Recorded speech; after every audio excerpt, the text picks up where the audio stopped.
Hello there folks and welcome to part 10 of our Ashes Cricket 2009 playthrough, where we play through the Ashes series of 2009, try to replicate an England win.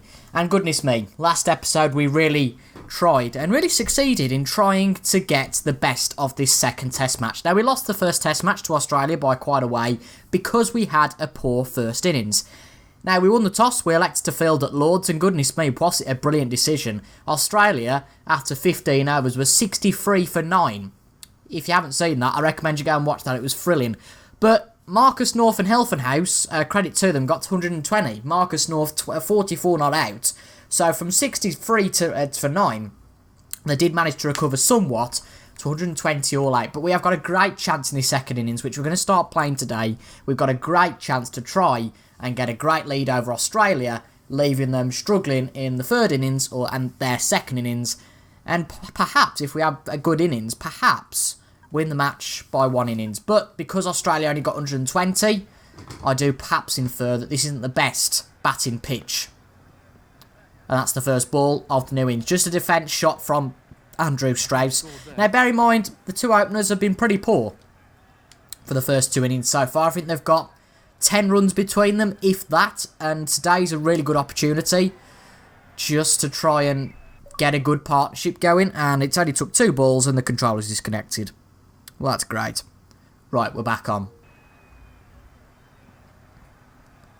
But if you haven't watched any of the series so far, there is a playlist on the channel full of the videos that have been in the series so far, as well as the other content on the channel. That includes, at the moment, Snooker 19 and Retro Sundays as well, where I play a retro game every Sunday, and also all of the archive content, all of the stuff that's been on the channel in the past. But 3 balls in, no runs scored just yet. Just going to defend this first over, find our bearings. At the end of the day, for me personally, I haven't played this game for a few days, just good to find your bearings a little bit and then get going. But a decent over from Mitchell Johnson so far, bowling everything pretty much at the stumps. Nothing too ridiculous. Going to go for that run because Mitchell Johnson has gone way out.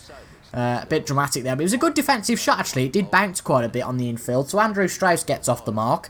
At least it's not a duck for him, and Cookie gets a chance to have a ball faced before the end of the over. Hits his leg, and that's the first over gone just for 1 run. Well, it's a lot more than Australia got in their first over. They actually got more than that, of course, probably got 5 or 6, but they were 2 men down by this point, I believe. Or were they just 1 down? No, I think there were 2 men down by this point. I think Ponting and Phil Hughes had both gone by this point.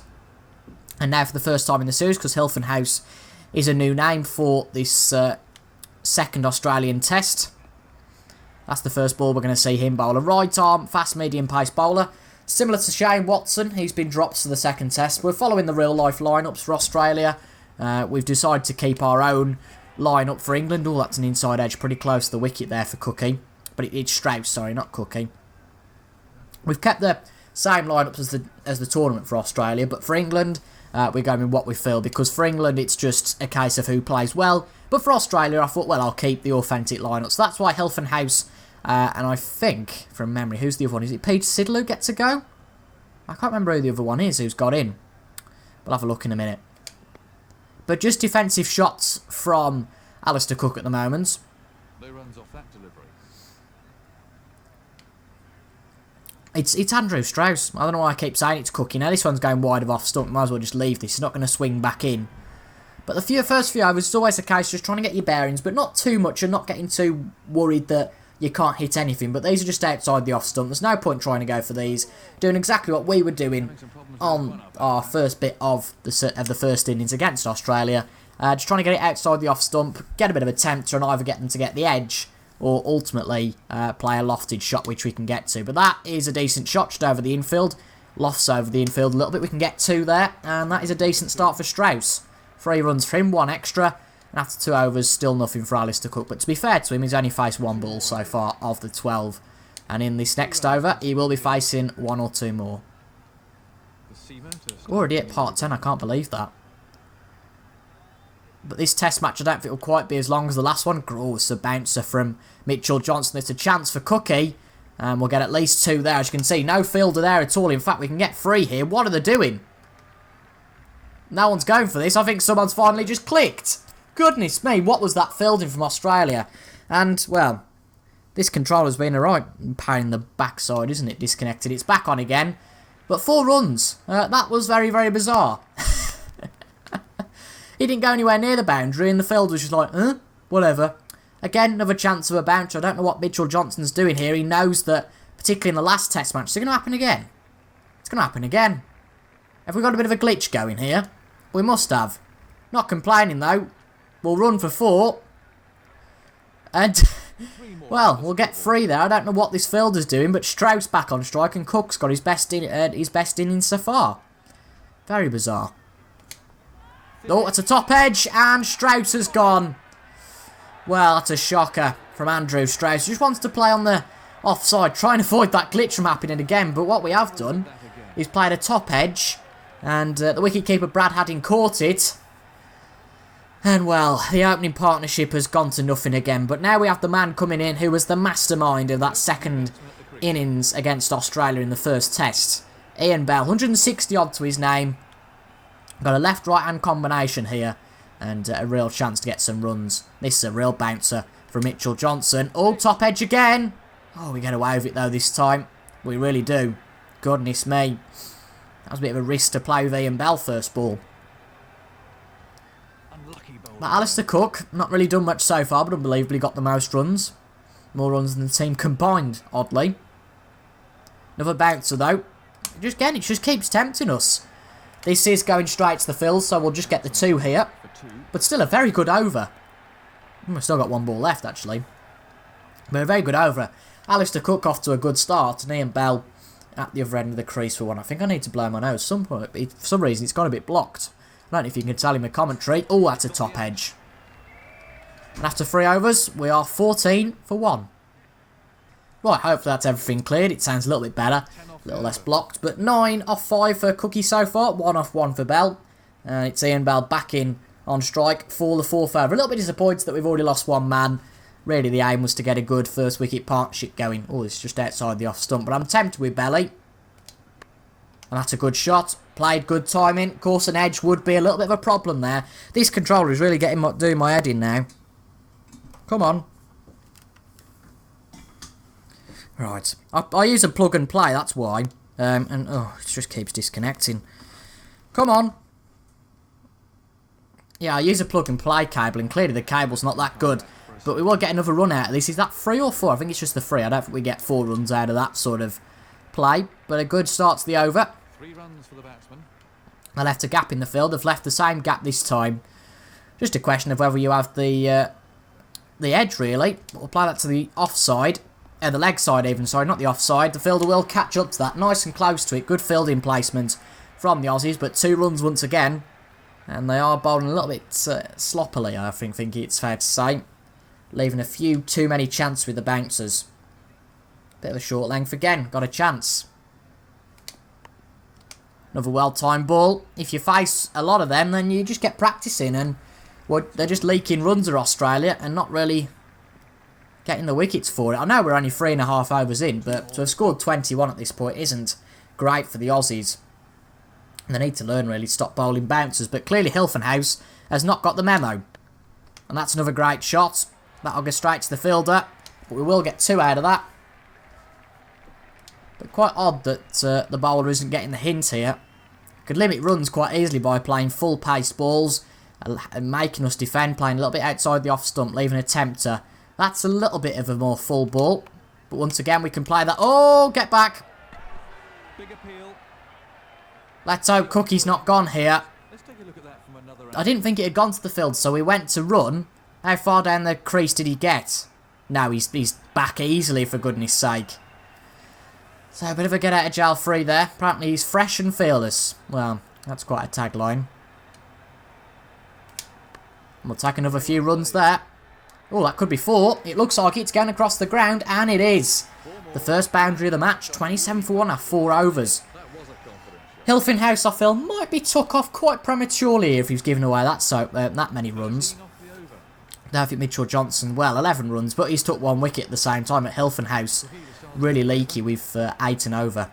More defensive field here, so we're going to struggle. We might have to defend a few now. It's probably a better field than it was before. Oh, it's hit the batsman. It's hit Cookie. But the umpire looks a little bit like Andrew Robertson, the Liverpool left back. Well, that was a very hopeful Not interested though, the umpire. No review system in this game. look at the action replay. Let's have a look. No, that's going down the offside. That's fairly obvious. Let's take a look at Going way down. When it had touched the leg, it had gone past the stumps in terms of the direction. So, unsure what he was really appealing for there, Mitchell Johnson, but they might as well go for it. The umpire can always say yes. Make a wrong decision and we can't appeal it.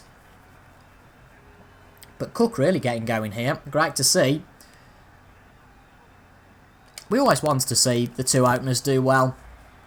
Because at the end of the day, we haven't really got any more openers in the side. Strauss and Cook were the openers back then and there weren't any substitutes.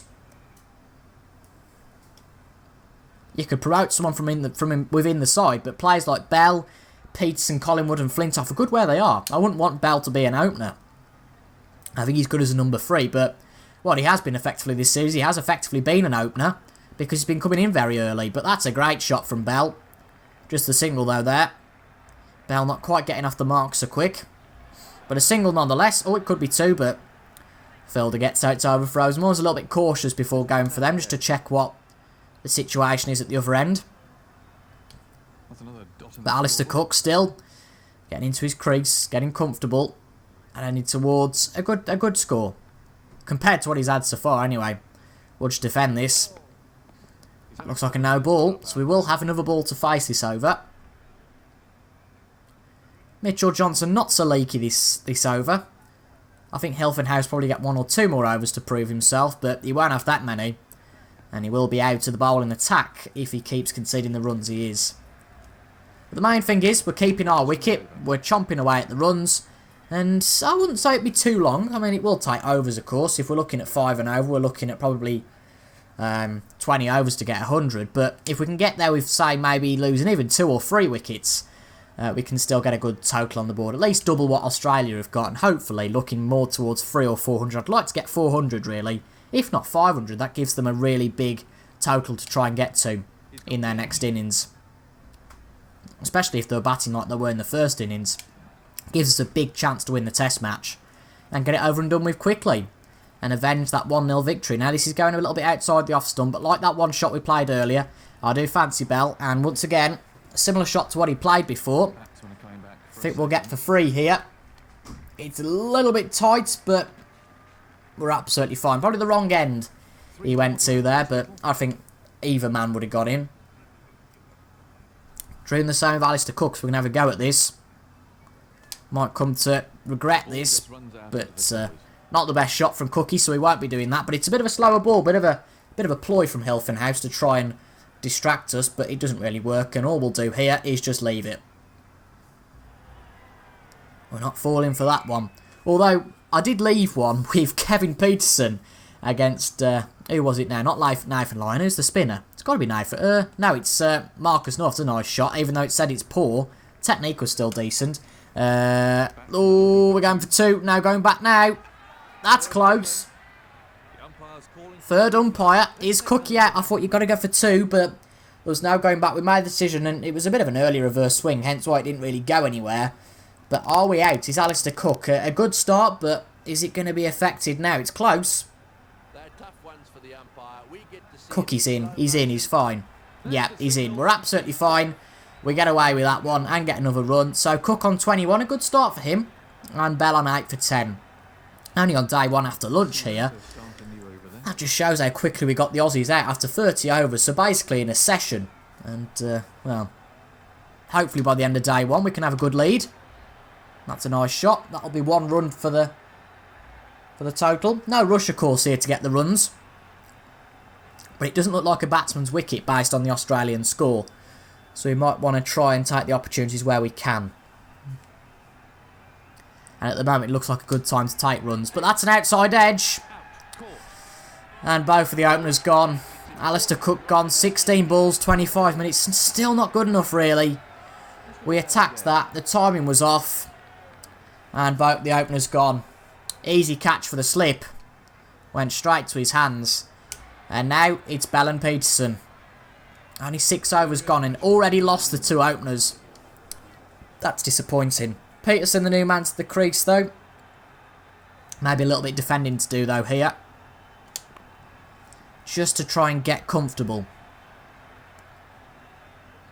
Because it seems Strauss and Cook, I mean, they didn't bat for long. They got a few runs, but obviously never got comfortable. Thin edge. That's out. Well, Again, the batsman fails to follow the well. It seems like That's just greedy from me, that is. I admit that's greedy. another angle. That is stupid. We attack that. Top edge. Good catch. And we are going very much at the moment in the same way as Australia. Apart from Cook doing a little bit of damage, New batsman. we are 35 for 3.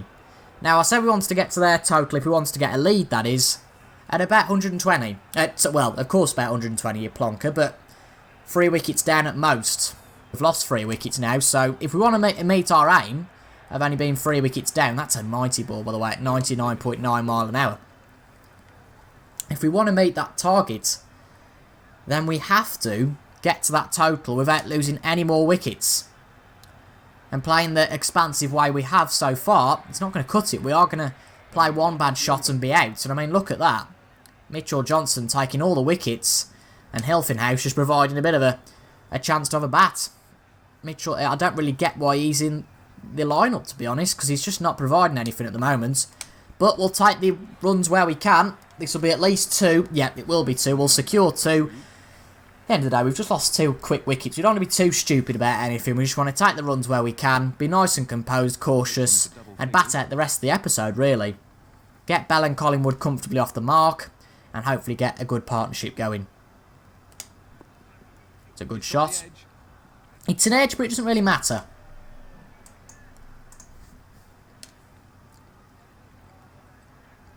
But already 13 wickets lost on the opening day here at Lords. Quite a dramatic one for the bowlers. Not the best batting pitch though, clearly. But it would be a shame after how we bowled to get 63 for 9, albeit they had a good last partnership to boost the innings a little bit. It would be a massive shame to then get out for a similar amount. Because the good bowling work we've done, it comes to nothing. And we're back to square one. It's clearly not a batting pitch. So we just have to try and use the opportunity when we can and take runs like that one. No ball, it was outside the off stump, no point trying to play that. We'll just take the opportunities as and when they come. And Hilfenhaus, to be fair to him now, isn't really giving the opportunities. So just 3 off the over so far. Try and get something off this ball. That's a nice shot, really nice shot along the ground. Won't get to the boundary, the outfield seems to be a little bit slow. We'll just go for the 2. I'd like to have gone for 3, keep Bell on strike, but Collingwood, he's a big boy. He can fight his own battles. And in comes Mitchell Johnson again. Took 2 wickets in his last over. Fingers crossed not the same this time. Another no ball though. He is leaking a few runs. They're both leaking a few runs through no balls. Which helps out quite a bit. Already a third of the way to their total. Ooh. Too late in picking a shot there. I fancied having a shot and really it was too late to pick it.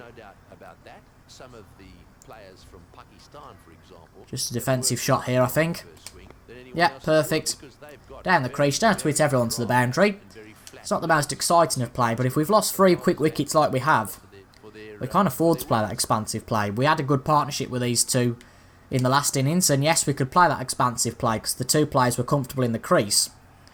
But if we start playing that and lose 1 or 2 more wickets, we could be on for an Australian-esque score. And as I've said before in my sentiments, we don't want that. Another no ball, so we tried to play that, but ultimately couldn't. So the only runs we've got so far off the over are 2 no balls.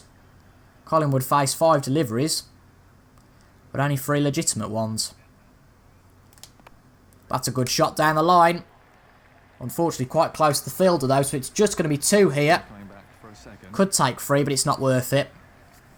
As I've said, we just need to be a little bit cautious and bat out this episode. We'll do 15 overs here, providing the time isn't too long. So we've had 3 wickets, so that's used a bit of time. But goodness me, that's a bouncer. And we'll loft that. And Ian Bell, that's a lovely shot, straight to the field and straight to the boundary. No mess in there. We thought we might as well play. Not much risk with a bouncer, and Ian Bell on top form in this Ashes series so far. The Steve Smith. Oh, it's Collingwood. Well, that's awkward. Yeah, it's Collingwood, not Ian Bell. And Collingwood, well, play another great shot. I said he's a big boy. And 2 fours in a row proves that. I thought it was Bell, but no, it's Collingwood. Of course, we only got, well, we got 2 when we had an exchange of runs earlier on. But 10 off the over, a good over from Collingwood there. I said 2 bouncers. We took the chance and we got it. As you can see, it's Peter Siddle into the lineup now. Hilton House not done enough. Mitchell Johnson with 2 wickets. Hilton House with just runs conceded. First ball from Siddle. It's a solid one. I was going to say it's a sillied one. Deary me. Yeah, good length these are.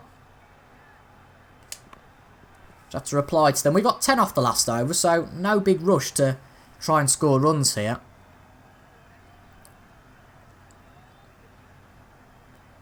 That looks a little bit of a tempter.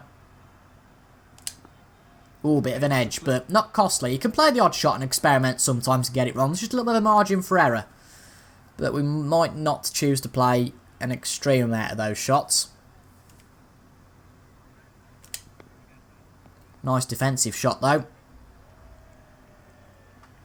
It's a good run rate, to be fair. After 10 overs, just over 5, we'd take that, but it's the 3 wickets, I think, that overshadows this innings a little bit so far. But that was a good opportunity there. Not the best shot down the line. The infield seems to be a little bit slow today. But we'll take the run anyway. Just a singular one off the over so far. Collingwood back into bat. It is Collingwood, not Bell this time. Don't want to get mixed up. Oh, another outside edge. Just the one off the over. But still, the run rate is 5.3 after the 10 overs. A decent start in terms of runs. Not in terms of wickets. A big shame to lose Peterson for a duck. It's a man who's capable of anything. But another bouncer here. Well, that shows why you shouldn't play a bouncer. But unfortunately, only the 1 run this time. It's straight to the fielder. Not quite to the boundary, but still we take runs. And he obviously thinks we're going to make a mistake with one of these. He's coming at it again. And the more of these we play, the more practice we get. But that being said, just a little bit awkward there. The timing was fine, but just a little bit awkward with the bat. Here comes another bouncer. This is the shortest one so far. Going to play this one back down the ground. And that's a great shot along the side of the bat. And that's just going to run to the boundary. Or is it? Oh, it's not going to get there. That's unfortunate. Just get back. No, get back. Just take the 2. That's a really nice shot, that was, from Collingwood. It was Collingwood, for goodness sake, wasn't it? Yeah, it was. Really nice along the side of the bat. Just got it up, is it horizontally? Yeah. And played it really nice. Just an outside edge. Tried to play it along the ground, but didn't really work. Just trickled to the slips. But Mitchell Johnson, I don't know what he's doing after a really composed first few overs, leaving a few tempters, and we got a few runs out of that, so I'm not going to complain. Bit more of a fuller length now, we'll just defend these. We've got our 3 off the over. That's all we need really at the moment, don't need too much more. And we'll just defend that, 3 off the over, and that's a decent over. No run there. 3 runs. 56 for 3 after 11, we'll take that. Australia, of course, for this amount of runs had lost 7 or 8 wickets, so doing a lot better than they are. We can't compare ourselves to them. Well, here comes Peter Siddle playing the bouncer. And I don't know what they gain from it because we're just mugging them off when they play bouncers. I always say that Jofra Archer plays too many bouncers. And this is what the Australian batsman can do to him. Should be a variation ball, not a constant ball, because all that happens is this. And we will punish with the Australian bowlers for bowling bouncers. And that allows us to be a bit more defensive on the other shots. A little bit of a fuller length, but still, ooh, it was a no ball. Bit of a crusher for Ian Bell. Both in the teens, though. Good start for both of these. Be good if they can develop from that. Well, we'll go for that. That's perfect. Down the line. Straight down the field. And gone for a 4 again. Nice shot. On the offside. Straight down the ground. Calm as you like. Over the infield. And there's no one out there. And we'll get the 4. So Ian Bell now into the 20s. I'd surmise anyway, that he's probably the top scorer of the Ashes. Just worried this will swing back into the wicket, so I've just defended that one. Yeah, I'd say he's the top scorer with that big ton and what he's got now. Well, here we go again. It's perfect shots. I just don't get why they're bowling these. It seems silly. It really does. Look at this. On the floor, easy, gone for a 4. And we are starting to get going now a little bit with Bell. Leaving a completely clear offside, so we might as well just bat into it. And there we go, a bit of a poor shot though this time. We get away with it though. I said you can get away with it a certain amount of times. And a bit of poor fielding there. But we will call this the last over of the episode actually, because we are getting a little bit far into this video now. Because of the wickets, it just took a little bit longer. But this coming straight down the wicket for a bouncer again. Ooh, not so well played down the line this time. But after 12 overs, a run rate of just under 6. Bell and Collingwood starting to get going. Not the two batsmen we'd like to see here at this time, but nevertheless, it's not all that bad. So I'll probably play up to 30 or 35 overs, and then we'll continue probably after tea on the first day of this test. And fingers crossed by then we will have passed that Australian total of 120. Thank you very much for watching, folks. Make sure to leave a like if you enjoyed, comment down below as well, and subscribe for free videos of cricket every single week. Thank you for watching, folks, and I will see you guys next time. Goodbye for now.